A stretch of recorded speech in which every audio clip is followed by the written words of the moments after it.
Let's get started. Let's bring our next speaker of the night, Christina.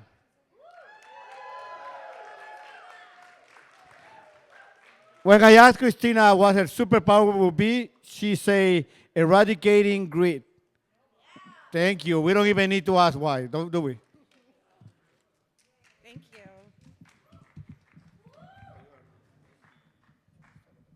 I think I'm gonna hold it. I think so. If it's being well behaved now, anyway.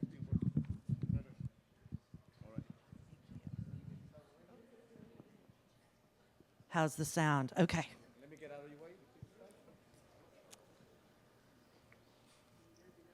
You guys, this is not going to be popular. But I had a really good pandemic. I got to be a hermit, which is where I would idle in a perfect world. I had no worry for employment or meeting my basic needs. No one in my immediate circle was high risk. I have never felt more privileged. And it was a particularly good time for me because it was the timing of a major shift in my career. I'm a lawyer that represents kids in the foster care. I had very recently shifted roles in my office, so after 15 years, I was suddenly no longer responsible for 140 or so children in the Cook County child welfare system. My new role in the office, which I would later come to refer to as my vengeance era, hadn't really gotten off the ground yet in a stressful way, so my pandemic was relaxed. As much as I'd grown up a dirty punk rock kid, your girl is also a down-low patriotic sap, y'all. I pretend not to cry at citizenship ceremonies and gay pride parades. I believe strongly in the government supporting the dignity of the individual, that this country was noble in theory, even if its massive imperfections. I take very, very seriously the responsibility and the privilege to have a bar license that allows me to advocate for vulnerable people. Yeah, you might want to wait a minute on that. I also sometimes pretend that Abraham Lincoln is my boyfriend. Shut up, have you read the speeches, though? So before the pandemic, my previously ever-present need to be informed devolved into obsessively watching news, reeling from the ever more baffling political climate, frustrated about what to do on a federal level, lawyer, so I think in jurisdictions, railing with anger over my crumbling sense of what this country should and could be. I felt just like a drowning responsibility to stay informed and do something. Eventually, my partner gently suggested that I tone it the fuck down for his sanity and my general health. Touche, love, touche. For a minute, I need to take you back to 2014. I started an urban agriculture group, the Avondale Gardening Alliance, the AGA. Hey, guys. Remember 2014? Laws were still kind of a thing. Ignorance as a badge of honor still felt like a niche hobby. Even though we hadn't yet kind of fallen off the cliff, gardening sites were still really the only things on social media that I could stomach. And even though I wasn't much of a gardener, awkward, a hyperlocal group trading resources, tangible support, collective seed saving, the efficiency of those kinds of shared resources was very compelling, so the Avondale Gardening Alliance was born. So when 5 or 6 years later the pandemic rolled around, I started to read everything I can get my hands on about community organizing. I figured that I'd been doing something akin to community organizing over the last 5 or 6 years through the AGA, so maybe I should try to learn how to do it right. So I read, did I pick? Yes. I read Palaces for the People. Who lived in Chicago in 1995? Anybody still here in 95? Do you guys remember that heat wave? Lots of people died. It was terrible, right? Refrigerated trucks outside the county medical examiner's office, which they will still include as part of their facilities tour if you are so lucky. Well, in 2019, sociologist Erik Klinenberg compared the death rates during the heat waves in different neighborhoods. Auburn Gresham was the standout. Apples and apples socioeconomically to Inglewood, but Inglewood had 10 times the death of Auburn Gresham.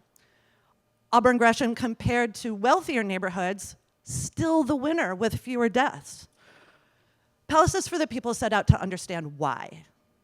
Why did this socioeconomically challenged neighborhood fare so much better in this crisis? The answer was social isolation. Auburn Gresham had physical, social infrastructure that Inglewood didn't have. And Auburn Gresham had an appreciation for the importance of community that wealthier neighborhoods deemed unnecessary. Palaces for the People taught me the importance of social infrastructure, that third spaces can literally save lives, that person-to-person interaction in community space is what forms the social network that creates resiliencies in community. How important libraries, the Palaces for the People, are to a healthy neighborhood. So what is real community organizing? We were doing it. Reading the book, I kept waiting for the heavy lift. I kept waiting to figure out how we should shift our practices to do real community organizing. But we were doing what we enjoyed. We were sharing what we loved with our neighbors, and at the heart of it, that was it. Creating spaces and opportunities for neighbors to talk to each other. We'd been doing the work the whole time and just didn't realize it.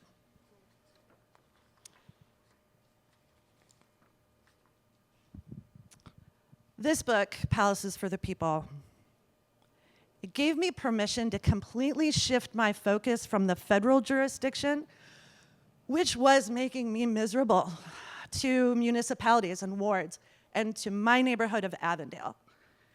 It gave me permission to funnel the global scale horror energy that I had been putting into being angry and completely disillusioned entirely into the AGA and the business of connecting my neighbors.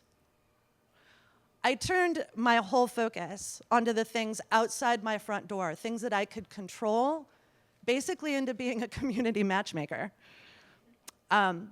With this new perspective, we went from a couple of hundred neighbors pre-pandemic to thousands of community members now. We average over 7 events per month year-round because we are lunatics. And I get to watch people who live near each other become neighbors, and I get to watch neighbors become friends. I see a demonstrative change in our community that I know has had a positive effect on the health and safety of my neighborhood. It has been satisfying. And I am a much happier person with a much happier partner. For better or worse, and sure, the fuck for the worst, we have recently had to bear witness to the neighborhood, the municipality, coming directly up against the federal. ICE in Avondale. I have never been so proud in my life as I have been to see how my neighbors, my community, responded to this moment. And it was really only then that I realized that when I began to ignore the news, when I began to ignore the federal and focus on my community,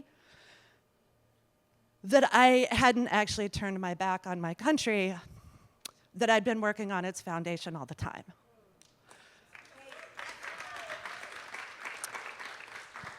So nobody had a better pandemic than me. While I admit I still struggle with feeling irresponsible for not being more in the loop about day-to-day news. My outrage is now directed at the fact that Avondale has no Chicago Public Library branch. We have no palace for our people. But we will get the people together and we will get our library. My focus is now joy and connection and talking to my neighbor. And it turns out that that's been the punk rock and patriotic thing to do all along. Thanks.